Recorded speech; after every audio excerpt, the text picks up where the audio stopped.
Bueno, mis hermanos, vamos a proseguir con la predicación de la palabra de Dios. Así que les pido que me acompañen, por favor, a segunda de Timoteo, capítulo 2, versos del 19 al 21, entendiendo que en esta ocasión solamente vamos a considerar los versos 20 y 21. Segunda de Timoteo, capítulo 2, verso 19. Dice así la palabra del Señor. Pero el fundamento de Dios está firme, teniendo este sello. Conoce el Señor a los que son suyos, y apártese de iniquidad todo aquel que invoca el nombre de Cristo. Pero en una casa grande no solamente hay utensilios de oro y de plata, sino también de madera y de barro. Y unos son para usos honrosos, y otros para usos viles. Así que si alguno se limpia de estas cosas, será instrumento para honra, santificado, útil al Señor y dispuesto para toda buena obra. Amén. Vamos a orar una vez más para encomendarnos al Señor en esta palabra. Bendito Dios, verdaderamente tú eres santo y no hay otro como tú. Te alabamos, Señor, te exaltamos y te damos a ti toda la gloria y toda la honra. Te pido, Dios, que le hables a tu iglesia en esta mañana a través de mí, que soy un siervo inútil, Padre, pero eres a quien has puesto para que realice esta labor. Ayúdame, Señor, para que sea un instrumento de honra para ti, que puedas utilizarme, Dios, para hablarle a tu iglesia. Que tu Espíritu Santo toque las mentes de mis hermanos, sus corazones. Señor, guárdales de toda distracción, de todo mal pensamiento, de todo aquello, Señor, que les impida centrarse en ti y en tu palabra. Pues para eso hemos venido, Dios. Te suplico, Padre, que obres en ellos y en mí también, hablándonos a través de tu Espíritu Santo, tu palabra, para que podamos comprenderla, Dios, y aplicarla a nuestra vida. Pues de eso se trata, Señor, de que cada vez que somos expuestos a tu palabra, vayamos viendo nuestros pecados, podamos mortificarlos y hacernos más semejantes a ti. Gracias, Señor, por tu palabra que es verdadera y santa. Gracias te damos, oh Padre, en el nombre de Cristo, tu Hijo, nuestro Señor y Salvador. Amén y amén.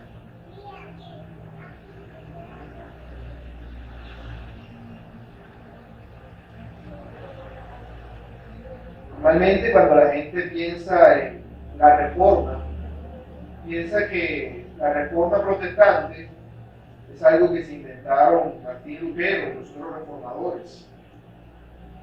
Ciertamente podemos decir que surgió en ellos como instrumentos de Dios, pero que esto de aquí, en primer lugar,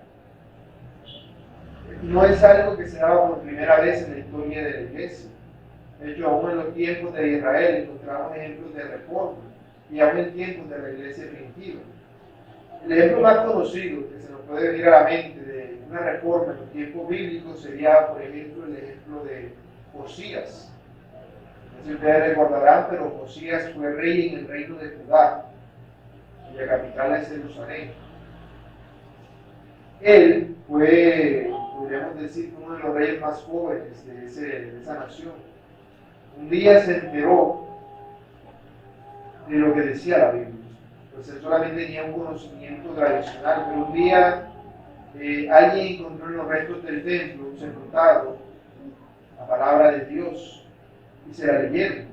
Y cuando Josías escuchó la palabra de Dios, se quebrantó en gran manera, porque se había dado cuenta de que no solamente él, sino todo el país estaba pecando contra Dios, y se propuso enmendar todo lo que estaba mal. De tal manera que no solamente procuró mortificar su pecado, sino el pecado del pueblo entero. Procuró cambiar a la nación, pasarla de ser una nación que ya se había revelado en gran manera contra Dios, a una nación que fuese temerosa de Dios. Él se encargó de acabar con todo lo vil que había habido desde los tiempos de Salomón, lo cual es algo bastante significativo. De hecho, él destruyó el altar que construyó Jeroboam, hijo de Naval, quien enseñó a pecar a Israel, el reino del norte. Él lo destruyó, cosa que se le había profetizado a Jeroboam cuando eso había acontecido. Nosotros vemos entonces cómo Josías se propuso en su corazón traer el corazón del pueblo a Dios una vez más. Dice Segunda de Reyes 23-24. Asimismo barrió Josías a los encantadores, adivinos y terrapines, y todas las abominaciones que se veían en la tierra de Judá y en Jerusalén, para cumplir las palabras de la ley que estaban escritas en el libro que el sacerdote Hilcías había hallado en la casa de Jehová. Termina diciendo: no hubo otro rey antes de él que se convirtiese a Jehová de todo su corazón, de toda su alma y de todas sus fuerzas, conforme a toda la ley de Moisés. Y después de él nació otro igual. Es un gran epitafio que ojalá nosotros aspirásemos a tener, que se dijese de nosotros algo así. No hubo otro como él, que se volviese a Dios de todo su corazón. Así nos dice la escritura de Josías, como un rey que procuró agradar a Dios en todo. Alguien que podríamos decir, hablando en los términos en los cuales Pablo le habla a Timoteo, que se esforzó en la gracia de Dios. Él se esforzó en la gracia para presentarse delante de Dios aprobado, como un obrero que no tenía de qué avergonzarse, usando bien la palabra de verdad. Pues una vez escuchó lo que decía el libro de Deuteronomio, que encontraron oculto en el templo del Señor, Josías procuró obedecerlo en todo, al pie de la letra. En otra parte dice que en toda la historia no había habido, se realizó una Pascua, la que él realizó, que no se había realizado una así desde los tiempos en los cuales Samuel era profeta. Porque él también realizó la Pascua y la hizo de la manera bíblica al pie de la letra.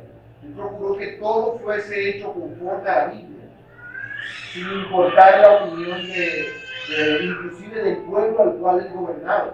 Normalmente los reyes y los gobernantes lo que buscan es quedar bien con su pueblo, quieren ganarse el favor de la gente, pero a Josías no le interesó hacer eso.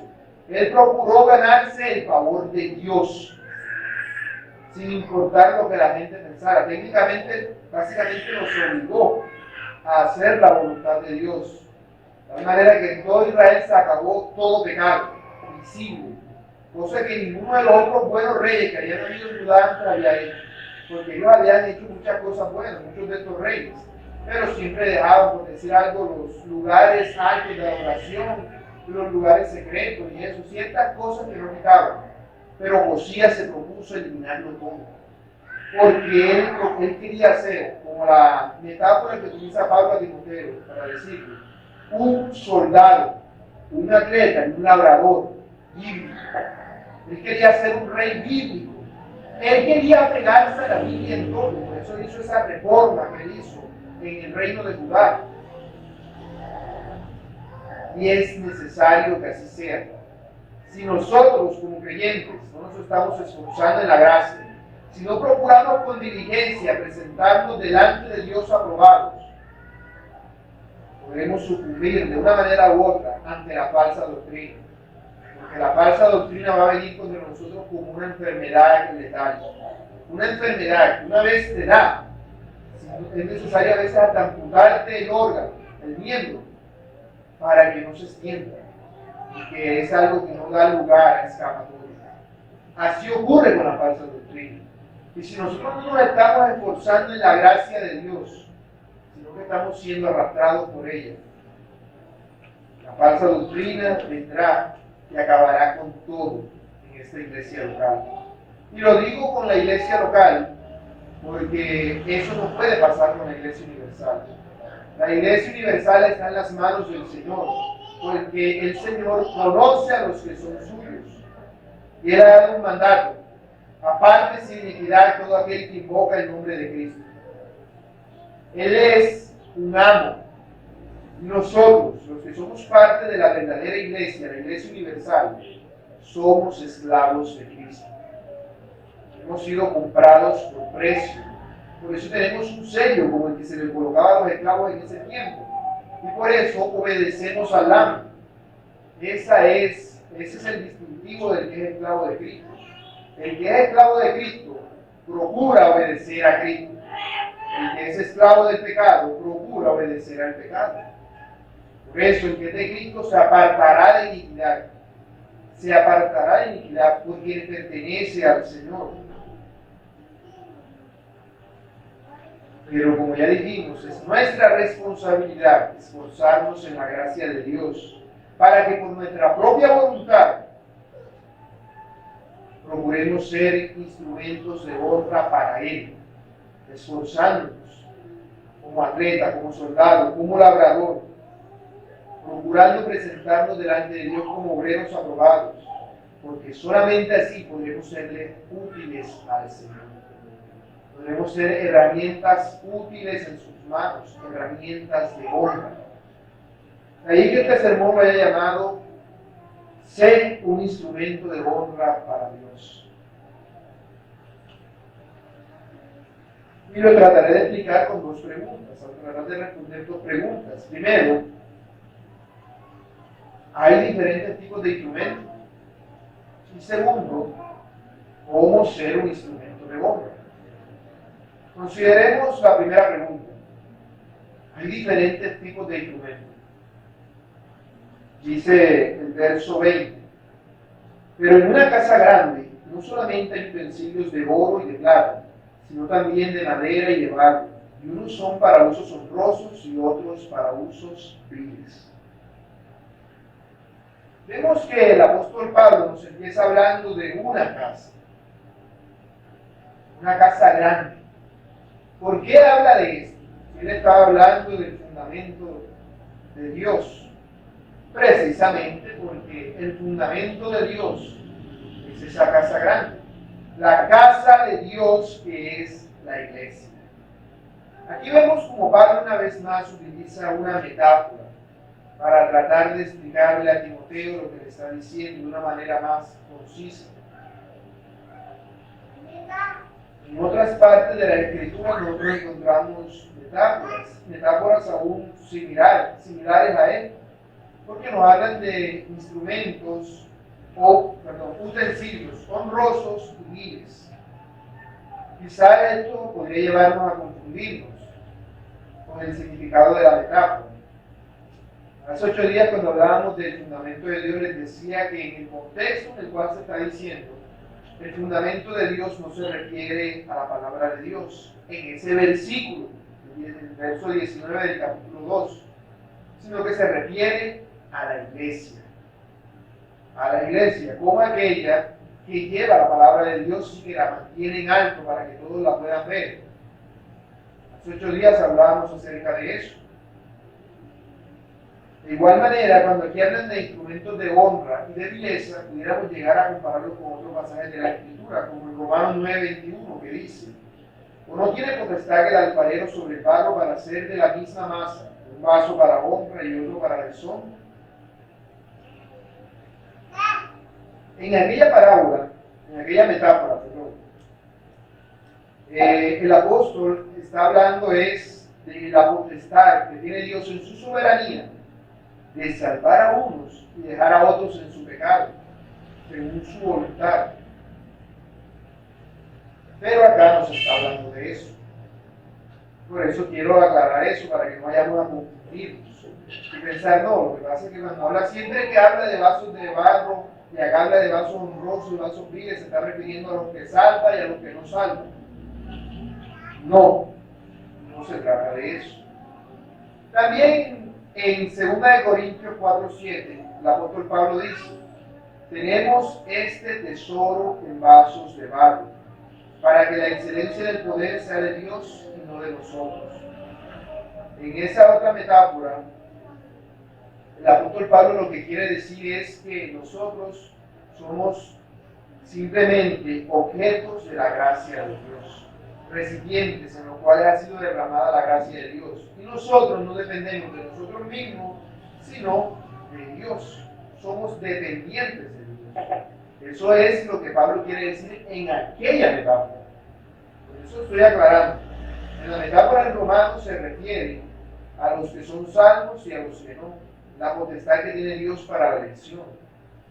Mientras que acá en Corintios se refiere a la dependencia que nosotros como creyentes tenemos en Dios. Pero aquí, en 2 de Timoteo, esta metáfora que el apóstol Pablo está utilizando no puede referirse, porque pareciera que tuviera más que ver con la de Romanos, de los salvos y los no salvos. No puede referirse a no salvos, porque el contexto, si entendemos lo que habíamos dicho del fundamento de Dios, es que el apóstol Pablo, cuando dice una casa grande, se está refiriendo a la iglesia, pero no a la iglesia local, sino a la iglesia universal. De tal manera que ambos instrumentos, tanto los honrosos como los viles, se está refiriendo a creyentes salvos, creyentes que son parte del pueblo de Dios. Y vemos que el apóstol utiliza esa metáfora, una casa grande, una mansión, llena de muchos utensilios, llena de todos tipos. Tiene unos vasos muy lindos, decorados, que utilizan para servir el agua a un invitado de lujo, a un invitado importante, a alguien que tú quieres mucho. Y tiene otros vasos que utilizan para hacer tus necesidades. Unos son para cosas honrosas y otros para cosas deshonrosas. Pero ambos son tuyos, ambos están en tu casa, ambos te pertenecen, tú puedes hacer con ambos lo que tú consideres. De igual manera así ocurre en la iglesia, inclusive en la iglesia universal. Entendamos que el fundamento de Dios está firme, es decir, la verdadera iglesia nunca va a dejar de existir, siempre va a haber un pueblo de Dios, lo hubo durante el tiempo del oscurantismo de la iglesia católica romana, y lo va a seguir habiendo, inclusive si llega a haber un segundo oscurantismo antes de que venga Cristo.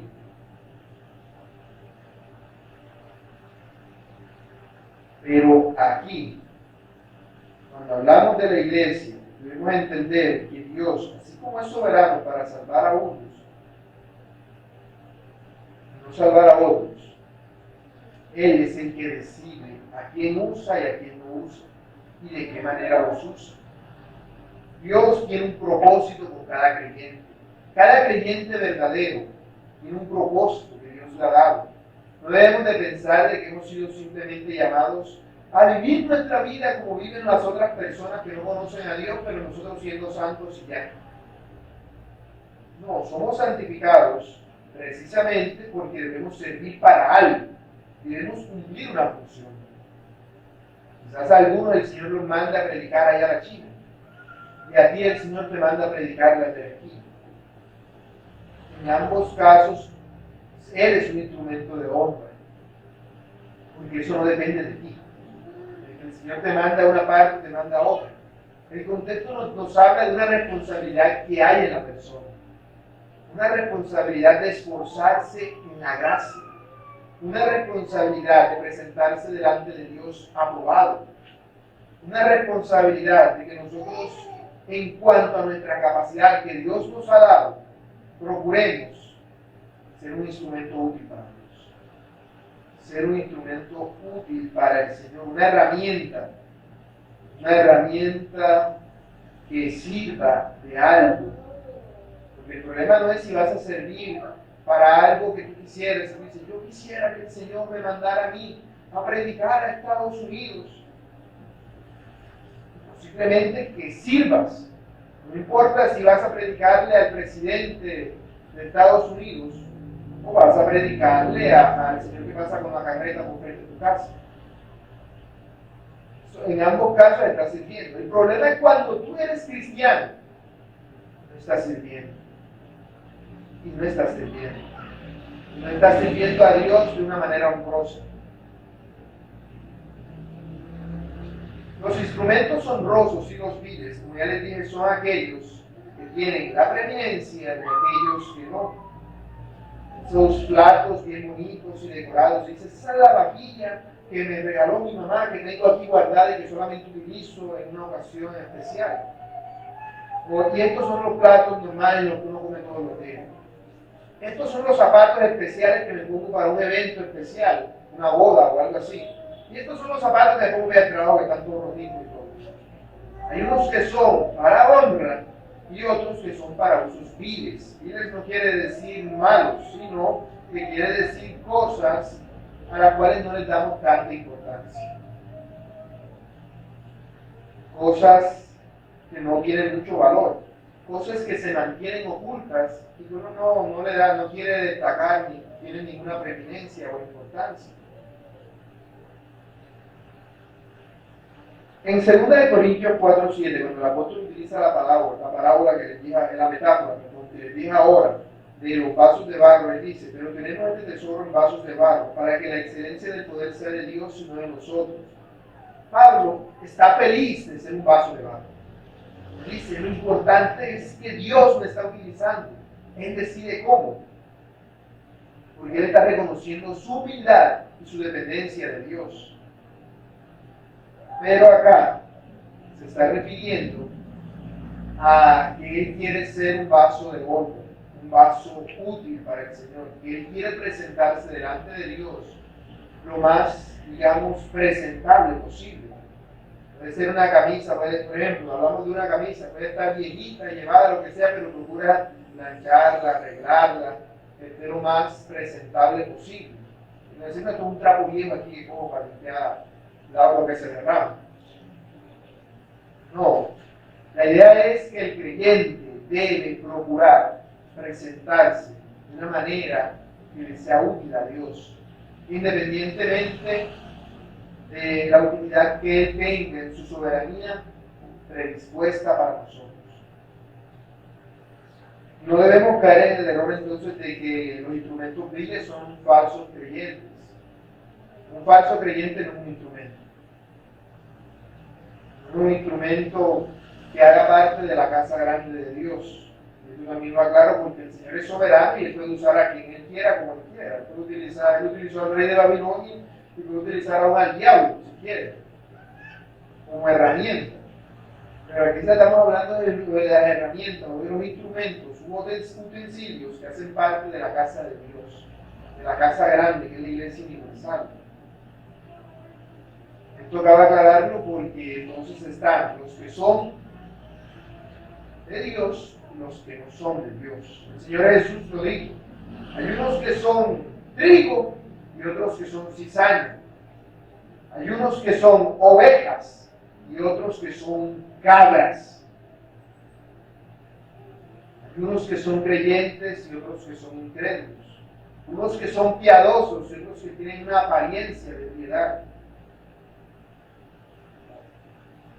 Pero el apóstol Pablo no se está refiriendo a esa distinción, sino que se refiere a la forma en la cual nosotros como creyentes nos preparamos para ser de beneficio para nuestros hermanos, de beneficio para la iglesia de Dios, al deseo que debemos tener de servirle a Dios, de no simplemente que el Señor se glorifique en nosotros a pesar de nosotros, sino que se glorifique en nosotros mientras nosotros tratamos de darle gloria.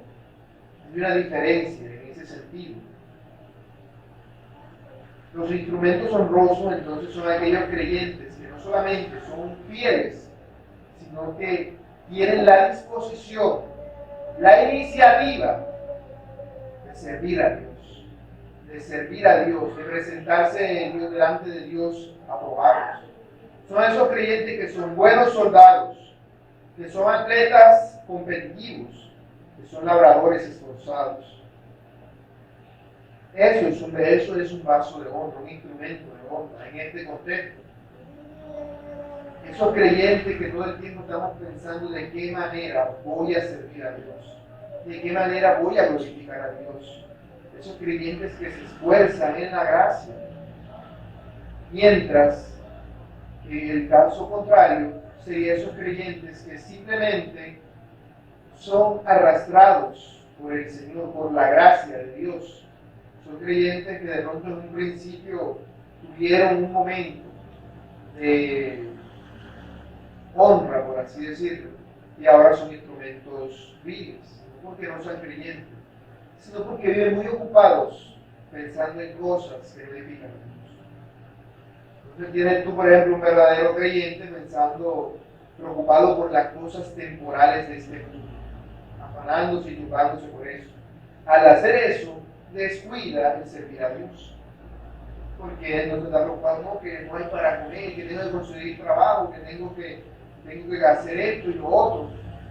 Y descuidamos entonces nuestro servicio al Señor. Cuando el mandato del Señor es precisamente lo contrario. Dice, buscar primeramente el reino de Dios y su justicia, y todo lo demás vendrá por añadidura. Un creyente verdadero puede caer en eso, de centrarse en las cosas temporales. No por eso es que va a dejar de ser un verdadero creyente, pero entonces Dios tiene que estar obrando en él todo el tiempo. Si lo tiene en un desierto, lo tiene luchando contra un pecado, allí queda, dándole vueltas al pecado, dándole vueltas, y Dios lo saca y él cae, Dios lo saca y él cae, Dios lo saca y él cae. Y no avanza, porque Dios tiene que estar allí. Se volvió a ensuciar, vamos a volverlo a lavar. Se volvió a ensuciar, hay que volverlo a lavar. ¿Y cuándo lo va a usar si todo el tiempo tiene que estar lavando? No es algo útil, no te sirve. La idea es que nosotros procuremos, en nuestra responsabilidad humana, presentarnos delante de Dios aprobado, ser instrumentos de honra para que el Señor pueda usarnos. Nuestra prioridad sea servirle a Él, para que inclusive nuestros pensamientos pudieran llegar a estar alineados con nuestros pensamientos, con sus pensamientos, que nuestras preocupaciones puedan estar alineadas con las preocupaciones de Dios, teniendo preocupaciones no como que Dios se preocupa, sino como aquello que a Dios le importa o que Dios quiere hacer. De tal manera que tú debieras andar pensando de qué manera voy a evangelizar, de qué manera voy a hacer que fulanito ayudar a mi hermano con su pecado, y no estar pensando quién me ayudará a mí, pobrecito de mí, que estoy luchando con este pecado, sino de qué manera voy yo a ser de bendición para otros. Y cuando las personas hablen mal de Dios, tú simplemente no seas indiferente, sino que te duele, porque dices, es contra esa miel que me están ofendiendo, porque están ofendiendo a mi Dios. De igual manera que te ofenden cuando alguien ofende a tu padre, a tu madre, a alguien cercano a ti, que sientas como Dios siente, tanto como puedes. Eso no va a pasar si tú vives preocupado pensando en tus problemas, en tus necesidades y en las cosas que tienes que hacer. Vives pensando en el yo, el yo, el yo, el yo, el yo. No piensas en el Dios, el Dios, el Dios, el Dios. Allí es que deberían estar enfocados nuestros pensamientos. ¿De qué manera voy yo a hacer que el reino de Dios se expanda? ¿De qué manera voy yo a ser un instrumento útil para mi Dios? ¿De qué manera? Porque yo puedo pensar en una forma de servir a Dios y Dios puede tener otro propósito conmigo, pero al estar sirviendo a Dios, Él me va a llevar a ese propósito. Eso es algo que depende de Él. Pero el punto es que yo sea un instrumento útil en las manos de Dios. Debo procurar hacerlo. Debo procurar presentarme delante de Dios como un vaso limpiecito. Esté allí a la mano, al alcance, como para que cuando el Señor diga, ¿quién irá? Tú vas a decir, yo iré. Yo me presentaré. Yo serviré al Señor. Hay fulanito aquí, no hay quien le predique. Y tú puedas decir, yo voy. Él es aquí, envíame a mí. Y no puedas decir, el Señor, aquí está fulanito. ¿Quién le compartirá el Evangelio? Ay, Señor, estoy ocupado porque tengo que ir a meter horas de vida a tal parte, o tengo que ir a hacer esto y aquello. Estoy pasando por esta situación. Otro día le comparto. Allí está la diferencia. Allí está la diferencia. Por eso el Señor quiere que nos ocupemos primeramente de sus cosas, y de las cosas de uno se ocupa Él. El asunto es que nos falta esa confianza, de creer de que Él tiene cuidado de nosotros y que Él nos proveerá. Si nosotros fuésemos instrumentos de honra, o más bien, si procurásemos serlo todo el tiempo, desarrollaríamos aún más y más una conciencia cristiana, una cosmovisión cristiana. Que nosotros cuando alguien nos ofende, veremos que este es el pecado, en serio. Cuando veo a alguien en su casa, una persona que no conoce a Dios, un pobrecito que se está quedando y se está yendo al infierno. Que cuando veas que no hay nada para comer en tu casa, Dios proveerá. Que cuando estés muriendo de enfermedad, Él te va a ver qué hace, yo estoy tranquilo. Lo importante es que yo sirva a Dios. De esas cosas Dios se ocupa. Esa es la conciencia a la cual nosotros debemos aspirar a desarrollar. Desarrollar eso. Quizás en algún aspecto tú puedes decir, bueno, gracias al Señor he llegado a cierto punto, esa confianza en Dios, pero debemos procurar avanzar y avanzar y avanzar en eso, para desarrollar esa conciencia. No podemos estar allí, estoy mortificando el mismo pecado desde hace un poco de años y todavía sigo en lo mismo. ¿Qué está pasando? Algo tengo que estar haciendo mal, porque la idea es avanzar, no estancarnos en lo mismo, avanzar en nuestra santificación. Si hacemos eso, nos pasará como a Samuel. En 1 Samuel 4:6 dice que cuando la gente se acercó a Samuel y le dijeron que querían un rey. ¿Y qué dijo Samuel? Dice, pero no agradó a Samuel esta palabra que dijeron, danos un rey que nos juzgue. Y Samuel oró a Jehová y dijo Jehová a Samuel, oye la voz del pueblo en todo lo que te digan, porque no te han desechado a ti, sino a mí me han desechado. El asunto es que cuando dijeron eso de darnos un rey, técnicamente eso no afectaba a Samuel. Pero Samuel se lo tomó a pecho como, esto es una ofensa contra mí. O sea, es como decir, todo lo que les he estado diciendo todo este tiempo, les he entrado por un oído y les ha salido por otro. A Samuel le dolió la actitud del pueblo. Eso era lo que Dios sentía. Y Samuel lo sintió. Porque él procuraba ser un instrumento de honra para Dios. Él procuraba agradar a Dios a tal punto que cuando la gente ofendía a Dios, él mismo se sentía ofendido. Para poder desarrollar eso es necesario que nosotros tengamos a Dios como una prioridad en todo lo que hacemos. Porque puede pasar el caso contrario. Bueno, creo que muchas veces hemos hablado del caso de Sansón. Alguien usado por Dios. Yo no podría decir que no es un verdadero creyente. Al final de su vida él terminó cumpliendo el propósito de Dios y confiando en Dios. Y Dios respondió su oración. Pero toda la vida de Sansón estuvo llena de desgracias y calamidades. ¿Por qué? Porque Dios lo estaba arrastrando a que hiciera su voluntad. Él mismo no tomó la determinación de hacerlo, sino que él era arrastrado por Dios en las circunstancias que le pasaban. En Jueces 14:2 dice, y subió y lo declaró a su padre y a su madre diciendo, yo he visto en Tigna una mujer de las hijas de los filisteos, os ruego que me la toméis por mujer. Y su padre y su madre le dijeron, no hay mujer entre las hijas de tus hermanos ni en todo nuestro pueblo, para que vayáis tú a tomar mujer de los filisteos incircuncisos. Y Sansón respondió a su padre, tómame esta por mujer, porque ella me agrada. Mas su padre y su madre no sabían que esto venía de Jehová, porque él buscaba ocasión contra los filisteos, pues en aquel tiempo los filisteos dominaban sobre Israel.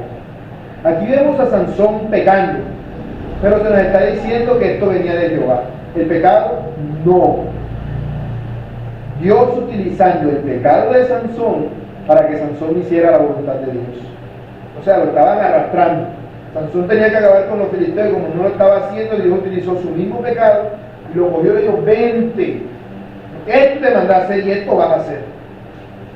Si Sansón hubiese hecho eso, se hubiese evitado las calamidades. Él sufriría muchas cosas con esta mujer, inclusive ella moriría. Eso sería un gran dolor que lo trastornaría a él durante toda su vida.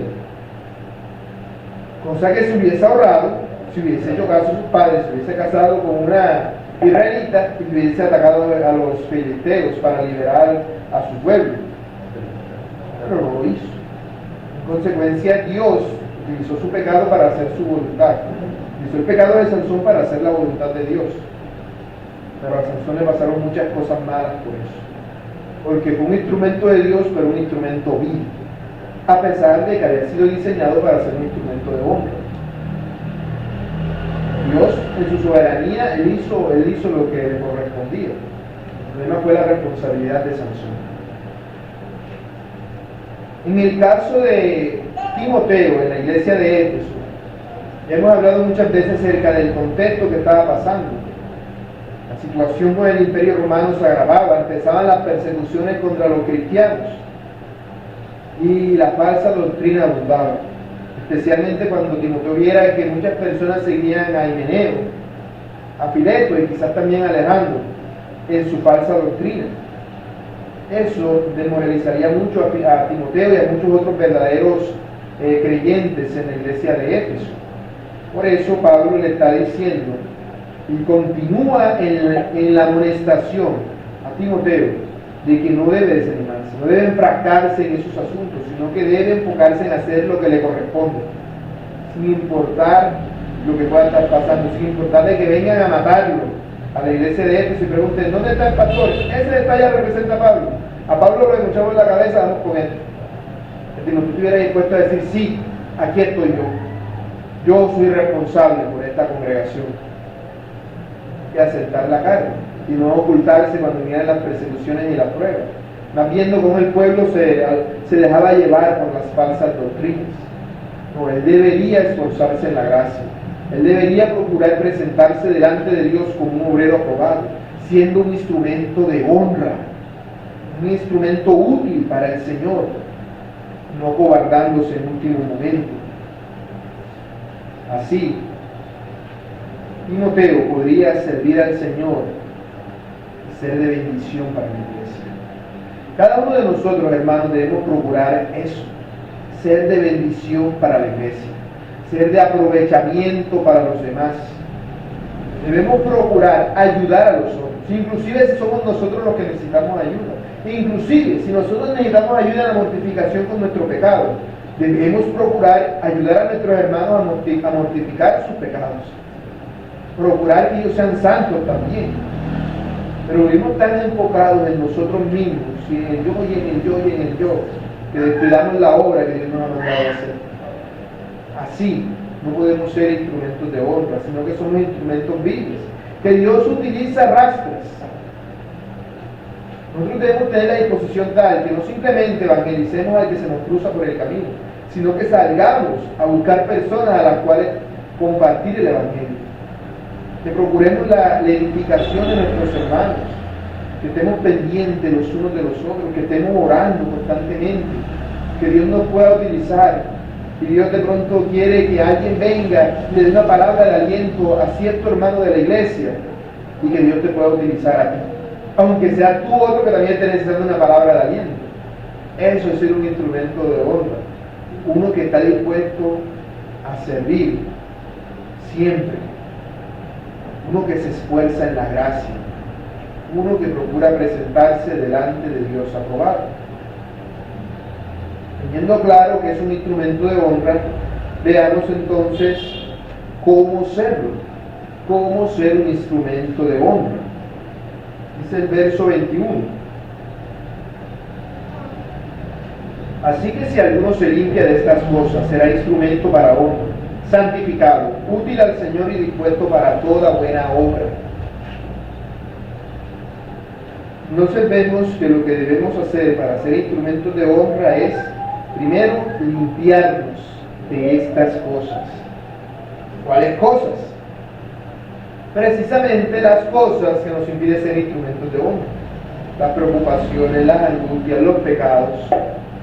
Debemos quitarnos de todas esas cosas, limpiarnos, para poder servir al Señor de una manera que le pueda dar gloria, de una manera honrosa, no de una manera vil. No que eres la vasenilla que coges, no, eres esa vajilla especial que está allí, especialmente preparada para un uso particular. ¿Cómo se entiende esto? Bueno, para que nosotros podamos limpiarnos, lo que está diciendo Pablo es que debemos separarnos, apartarnos, purgarnos de aquellos que nos ensucian. ¿Quiénes son aquellos que nos ensucian? Bueno, primeramente las cosas externas, ¿cierto? Las cosas a nuestro alrededor, como hablamos durante el estudio de la mortificación, todo aquello que nos lleva a pecar. Eso incluye no solamente las circunstancias como tales que evitamos, sino las personas con las cuales nos rodeamos, especialmente aquellos que son cristianos o que dicen ser cristianos, porque aquí hay un asunto. Yo no puedo saber si una persona que de pronto yo veo que no es un instrumento útil, es porque Es una persona, un verdadero creyente, que no está procurando ser un instrumento de honra, o es un falso creyente. Porque puede estar tan disimulado que no puede llegar a un punto en el que yo no sepa si es que es un falso creyente o simplemente ha descuidado demasiado su vida espiritual. Pero de tales personas debemos apartarnos. No en el sentido de dejarlos por completo, sino de no tener comunión, salvo que sea para la edificación de ellos, salvo que sea para su bien.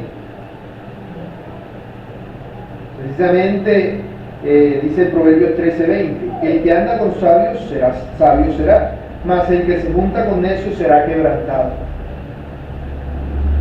Entonces debemos tener cuidado de nuestras compañías. Si esto es así dentro de la iglesia, imaginarnos en el mundo, con nuestros compañeros de trabajo, las personas que nos relacionamos todos los días. No quiere decir que vamos a cortar todo lazo con ellos, pero sí no tener comunión. No tener comunión. Puede ser que tu mejor amigo sea una persona mundana. Eso es algo bastante ilógico. La persona más cercana a ti no, deben ser personas creyentes, que sean de edificación. Deben ser personas que sean para tu bien. Eso es limpiarse, quitarse toda suciedad que viene a través de todo este grupo de personas.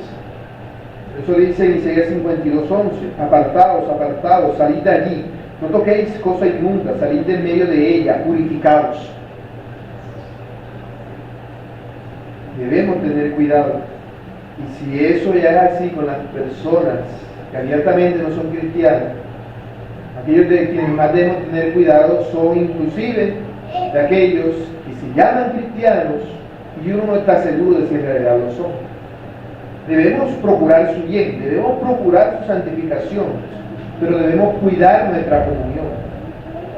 El apóstol Pablo lo dice en 1 Corintios 5:9, os he escrito por carta que no os juntéis con los fornicarios, no absolutamente con los fornicarios de este mundo, o con los avaros, o con los ladrones, o con los idólatras, pues en tal caso sería necesario salir del mundo. Más bien os escribí que no os juntéis con ninguno que, llamándose hermano, fuere fornicario, o avaro, o idólatra, o maldiciente, o borracho, o ladrón, con el tal ni aún comáis. Porque ¿qué razón tendría yo para juzgar a los que están fuera? No juzgáis vosotros a los que están dentro, porque a los que están fuera Dios juzgará. Quitad pues ese perverso de entre vosotros. Se los decía durante el estudio, si en la iglesia hay alguien que es así, bueno, yo asumo que si la iglesia está teniendo cuidado, cuidando su doctrina, debe ser evidente, y la iglesia debe tomar medidas para ayudar a ese hermano. Y la medida máxima es retirarle la membresía de la iglesia, precisamente para que se evidencie si es de Dios o no es de Dios, para que demuestre si va a buscar al diablo o es atacado por el diablo. Pero nosotros debemos tener cuidado con esa persona, debemos tener cuidado. Por eso debemos tener comunión con nuestros hermanos para conocer cómo están ellos con el Señor. Es algo que debemos examinar. Y mi hermano que se sienta a mi lado, ¿cómo está él con el Señor? ¿Está bien con Dios? Pero que si tú pasas ocupado, tú pasas pensando en el yo, ¿y tú qué vas a saber eso? Es necesario estar pendiente de nuestros hermanos, cuáles son sus necesidades, sus luchas y sus pecados. Mirar a ver cómo están, ayudarles, sí, pero teniendo cautela, según qué tanto esa persona le dé cabida a ese pecado, porque no sabemos si es un falso creyente o si es alguien que está descuidando su vida espiritual. Si es un falso creyente es un gran peligro, y si es alguien que está descuidando su vida espiritual, debemos procurar que Él se vuelva a nosotros y no nosotros a Él, porque eso es lo que puede terminar ocurriendo. Porque las profanas y vanas palabrerías conducirán más y más a la impiedad, y éstas se esparcen como gangrena, precisamente de esta manera, con nuestra comunión. Por eso debemos cuidar nuestra asociación con nuestros hermanos. Quiere decir que ahora vamos a tener recelo de todos los hermanos en la iglesia, pero sí debemos conocerlos, Porque no voy entonces a tener recelo ahora, no, y si será que será irá a contaminar, ya no me junto con ninguno. Eso es precisamente lo contrario. La idea es conocerlo a tal punto que tú sepas si debes tener cautela o no. Para ello necesitas preocuparte por él, amarle, procurar su bien y tener cuidado. No erréis, las malas conversaciones corrompen las buenas costumbres, dice Pablo en 1 Corintios 15:33. Así que debemos tener cuidado para que todo lo que hagamos sea para la gloria de Dios y no dejarnos contaminar nosotros, sino por el contrario,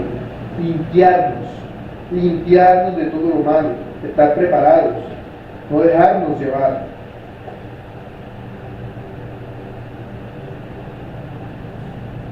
Lo que les cité ahorita de que ellos se conviertan a ti, no tú a ellos, se lo dice el Señor a Jeremías en Jeremías 15:19.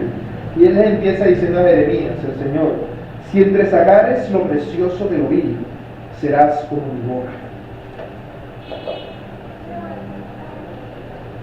El Señor estaba diciendo a Jeremías, si estos israelitas infieles son llevados al arrepentimiento, debe ser por la predicación de tu palabra, pero que no pase lo contrario, que las vanas palabras de ellos terminen convenciéndote a ti.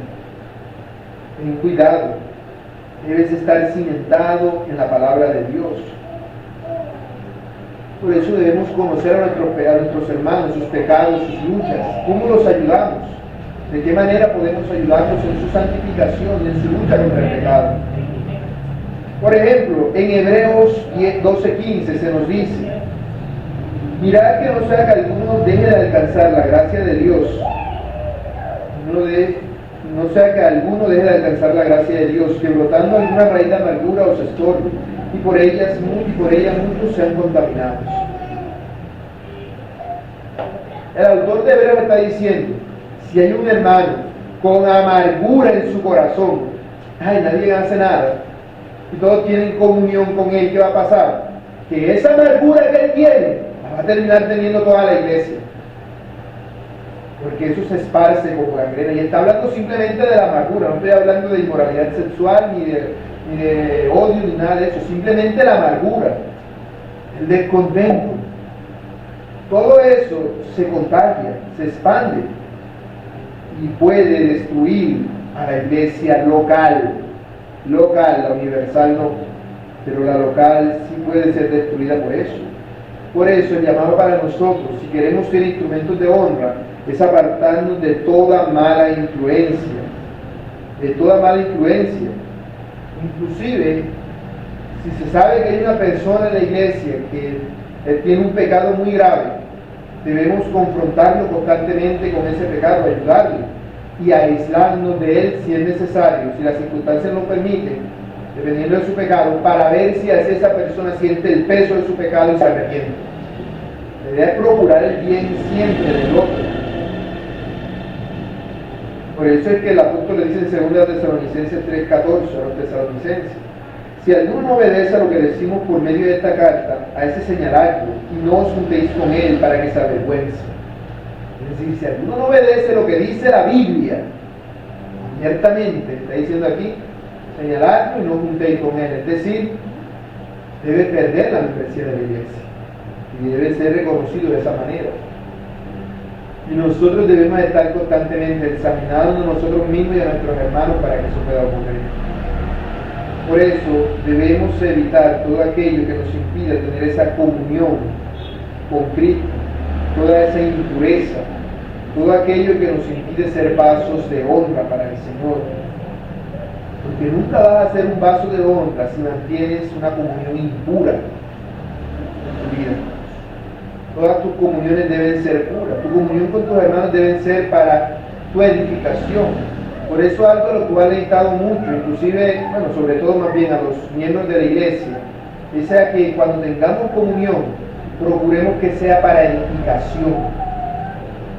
Porque si no es eso, podemos caer en nuestro pecado, en el confort de nuestro pecado y propagarnos los pecados uno a otro. Claro, la idea es que si por lo menos si nos visitamos a los hermanos es para edificarnos unos a otros, porque podemos decir, vamos a reunirnos y vamos a hacer una gran comida, y todos nos repartimos, comemos, nos divertimos, pasamos un gran momento, pero no hubo ninguna edificación. Eso es algo peligroso, porque si hay los creyentes, nuestra comunión es Cristo. Así que aquello en lo cual deben enfocarse, debemos enfocarnos, es en aquello que nos une, que es Cristo. No estoy diciendo que no se hagan este tipo de cosas, sino que debemos tener cuidado. Debemos tener mucho cuidado con lo que estamos haciendo. Debemos edificar a nuestros hermanos y no decir, yo voy el domingo a la iglesia, escucho la predicación y soy edificado. Yo leo la Biblia y soy edificado. Yo oro y soy edificado. Yo escucho prédicas por internet y soy edificado. Y edifica a tus hermanos. ¿De qué manera lo haces? Examina. ¿De qué manera tú procuras la santificación de tu hermano? Porque si tú no estás procurando su santificación, lo que puede pasar es que el pecado que hay en él termine en ti antes de que te des cuenta. Recuerden que somos hermanos en Cristo, no compañeros de fiesta. Debemos tener cuidado, hermanos, con todo lo que hacemos. Un instrumento de honra, además, es un instrumento santo. ¿Qué significa santo? Recordemos, la palabra santo significa apartado. Un cristiano santificado es un cristiano apartado. Apartado en dos formas, una negativa y una positiva. Negativa, está apartado del pecado, alejado del pecado, procurando el pecado acá y yo acá. Y apartado en forma positiva, se refiere a apartados para un uso especial de parte de Dios. Así como en el templo habían ciertos instrumentos que eran apartados para un uso especial, esos instrumentos eran considerados santos. De igual manera tú debes procurar apartarte para Dios, apartarte, guardarte para Dios, ser santo para Dios. Es precisamente esa la razón de limpiarse, de tener pureza en nuestra comunión. Es precisamente ello, que nosotros todo el tiempo seamos instrumentos santos para Dios y hagamos cosas honrosas. No podemos ser honroso y vil, que lamentablemente es lo que pasa. Muchas veces lo que nos ocurre es eso, somos honroso y vil. Imagínate que tienes en tu casa un plato en el cual vienes y echas los desperdicios. Aquí tengo la basura en este plato, este es el plato en el que yo echo los desperdicios. Luego viene la visita y le sirves en ese plato. ¿Será que tú harás eso? No es cierto. Porque tú lo tienes, el de la basura lo tienes preparado para un uso vil. El de la visita lo tienes preparado para un uso especial. Pero no vas a coger el mismo plato y vas a decir, bueno, este es de la basura y este es de la comida. En este, cuando venga la visita, aquí está, el plato de la basura. Le paso un trapito por encima que no se note la mugre y ya. De pronto con el olor de la comida se disimula el olor. No es cierto, nadie hace eso. El problema es que nosotros en nuestra vida cristiana muchas veces hacemos eso. Decimos, Dios, yo quiero ser un vaso de honra, y somos vasos viles, hacemos cosas honrosas y viles. No puede ser así. No puede ser un descuidado y un santificado. Es lo que debemos procurar siempre matar el pecado y presentarnos delante de Dios aprobados. No podemos andar de aquí para allá y de allá para acá, con un pie en la iglesia y otro pie en el mundo. No se puede. No se puede, hermanos. Somos santos.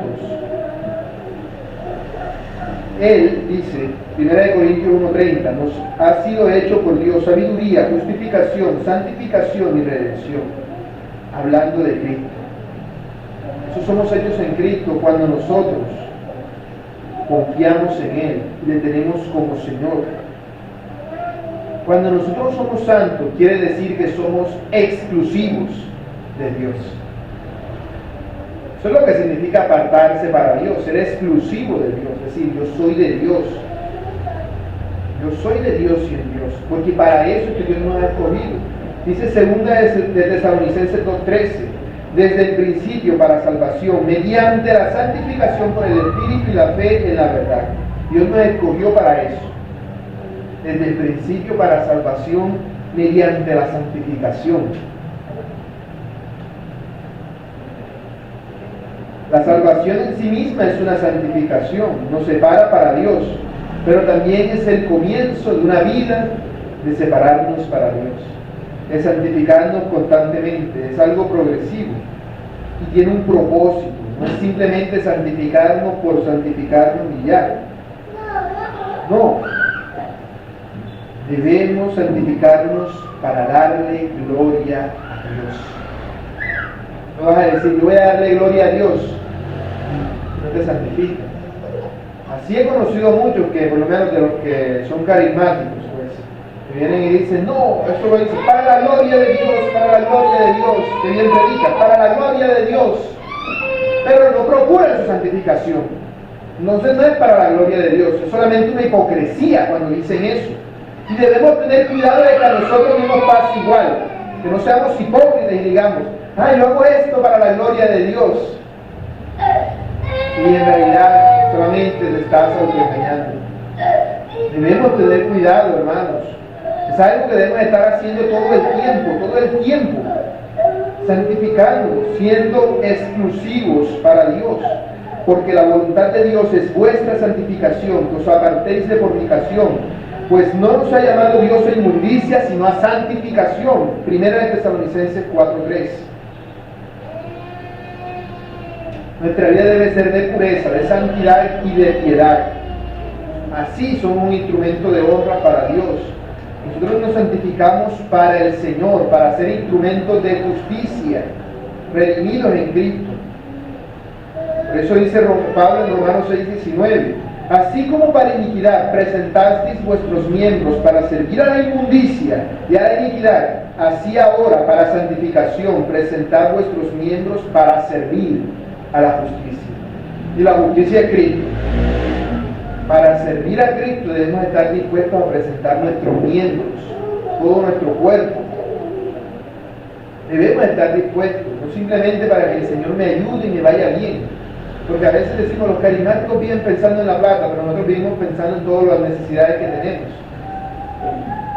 Y no estamos sirviendo a Dios. Estamos haciendo lo mismo en una manera más leve. En una manera más leve que con el tiempo voy a terminar haciendo como ellos, porque ellos no empezaron así. Empezaron preocupándose por otras cosas y descuidando a Dios. Debemos separarnos del mal y ser instrumentos útiles al Señor. De la manera que seamos, que se pueda decir de nosotros que somos útiles en la iglesia, que somos útiles para el ministerio. Y se pueda decir que las personas, los demás creyentes, nos vean y digan, el hermano es útil en gran manera para la edificación de la iglesia. Bueno, si nunca estás procurando la edificación de otros, ¿cómo vas a ser de utilidad al Señor? ¿De qué manera? En el capítulo 4, verso 11, el apóstol Pablo le dice a Timoteo que Marcos le es útil para el ministerio. Es decir, que es alguien del cual el apóstol mismo da testimonio de que sirve con agrado al Señor, porque ese es el deseo del apóstol Pablo. Es el deseo que Pablo quería que Timoteo tuviese, y es el deseo que nosotros debemos tener. ¿Cuál es ese deseo? Ser útiles al Señor. Ser útiles al Señor. No puedes decir, es que mi sueño es casarme, es que mi sueño es tener plata, y yo quiero tener una casa propia, y yo quiero. Son cosas que podemos querer, pero no puede ser nuestro mayor deseo. Nuestro mayor deseo debe ser útil al Señor. Eso es lo que decía el apóstol Pablo en el texto que leía al presidir. No sabéis que los que corren en el estadio todos a la verdad corren, pero uno solo se lleva el premio. Corred de tal manera que los tengáis. Todo aquel que lucha de todo se abstiene, ellos a la verdad para recibir una corona corruptible, pero nosotros una incorruptible. ¿Qué está diciendo el apóstol Pablo? Mi deseo es ser útil al Señor, recibir una corona del Señor. Y por ende, ¿cuál es el temor de Pablo? ¿Cuál creen ustedes que será el temor del apóstol Pablo? Lo contrario. El más grande temor del apóstol Pablo es dejar de ser útil al Señor. Y nosotros decimos que mi mayor temor es morirme. Mi mayor temor es no tener con qué comer. Mi mayor temor es quedarme solo y abandonado. Bueno, si ese es nuestro mayor temor, debemos seguir mortificando el viejo yo. Porque nuestro mayor temor debe ser no ser útil en las manos de Dios. Por eso sigue diciendo el apóstol Pablo en el mismo texto. Así que yo de esta manera corro, no como a la aventura, de esta manera peleo, no como quien golpea el aire, sino que golpeo mi cuerpo y lo pongo en servidumbre. No sea que habiendo sido algo para otros, yo mismo venga a ser eliminado. Que nuestro mayor temor deba ser ese, no ser útiles a Dios. Ese es el mayor temor bíblico que debiéramos tener. Ser inútiles para el Señor. Que si el Señor nos usa, se arrastra. No, que el Señor quería predicar y no había nadie más por ahí. Bueno, te tocó. No, que no sea te tocó, sino que tú mismo deseaste hacerlo. He allí la diferencia. Porque nosotros somos esclavos de Cristo. Y un esclavo es alguien que está al servicio del amo. Y Cristo es un amo que es amoroso y benevolente y que tiene cuidado de nosotros. Por eso Pablo dice: ¿o ignoráis que vuestro cuerpo es templo del Espíritu Santo, el cual está en vosotros, el cual tenéis de Dios, y que no sois vuestros? Y allí la mentira del orgullo. Yo soy yo hago con mi vida lo que a mí se me da la gana. Y aquí dice Pablo: tú no eres tuyo. Tú no eres tuyo, porque has sido comprado por precio. 1 Corintios 6, 19 y 20. Has sido comprado, como se compra un esclavo. Como compraste tú un celular, una camisa o algo. Es una propiedad de Dios. El problema es que tenemos la mentalidad de individuos que nos inculca el mundo y el diablo. Sí debemos tener esto, pero debemos ser conscientes de que estamos al servicio del Señor. La forma correcta en la cual tú debes pensar de ti mismo es: yo soy un siervo de Cristo. Y la palabra siervo está mal traducida en la Biblia. Es esclavo. Es la palabra correcta. Debes decir como la Virgen María, cuando era Virgen María todavía: he aquí la esclava del Señor, hágase en mí tu voluntad. Ni de ti, he aquí el esclavo del Señor. Lo que pasa es que el Señor no quiere ponerte y obligarte, que tú andes obligado como un perro con un collar al que van jalando, sino que de buena gana tú quieras ir, de buena gana quieras ser su esclavo, de buena gana entregues a sus pies tu voluntad. De manera que no sea lo que tú quieras, sino lo que Él quiera. Así serás un instrumento preparado para toda buena obra. Dispuesto para toda buena obra. Y la palabra dispuesto que allá aparece conlleva la idea de estar entusiasmado, de tener ganas, de decir: tengo unas ganas de servir al Señor, tengo unas ganas de dejar estos pecados y de ayudar a mis hermanos. Yo tengo unas ganas de ir y compartir con otros el mensaje de salvación. Tener ese deseo en ti. Eso es lo que caracteriza a todos los grandes misioneros. Ustedes leen las historias de ellos. Eran personas que decían: que yo deseo que muchas personas vengan a Cristo. Yo deseo llevar el Evangelio. Si no tenemos ese deseo, es allí el pecado por donde debemos empezar a mortificar. Debemos tener el deseo de ser útiles al Señor. Y es algo que además es continuo. Porque la palabra dispuesto en el original es etoimás. Se refiere a algo que ya es, pero que debe ir incrementándose. Algo de lo cual ya ha sido puesto, ya te pusieron en una escalera y debes seguir escalando, debes seguir avanzando. Ya estás en la escalera, pero debes avanzar y no quedarte ahí quieto, porque no coges ni para un lado ni para el otro, te quedas tibio. Y los tales el Señor dice que lo vomitará de su boca. Debemos ser santificados, hermanos. Debemos ser santificados. Debemos estar dispuestos a ello. Debemos saber que el Espíritu Santo vive en nosotros y que debemos morir a nuestra voluntad. Porque a diferencia de un utensilio de madera o de barro, de un utensilio metálico o de lo que sea, nosotros tenemos voluntad. Y lo que Dios quiere es que nosotros le entreguemos esa voluntad voluntariamente. Que voluntariamente nosotros renunciemos al yo. Renunciemos a nuestra libertad. Porque ¿para qué quiere la gente ser libre? Para hacer lo que su corazón le dice. Dice, no, renuncia a tu libertad y ser esclavo mío. Eso es ser verdaderamente libre. Ser esclavo de Cristo es ser verdaderamente libre, porque eres libre de hacer aquello para lo cual te hicieron, que es darle gloria a Dios. Por eso nuestra disposición exige que nosotros utilicemos los dones que el Señor nos ha dado para su servicio, porque cada creyente tiene un don y debemos estar siempre dispuestos a utilizar ese don para respaldar la obra de Dios aquí en la tierra. El problema es que muchos a veces ni saben cuál es su don, porque no hemos procurado ser instrumentos de Dios. Hermanos, proponte, si quieres agradar al Señor, que no andes arrastrado por la gracia, sino que andes esforzándote en la gracia de Dios.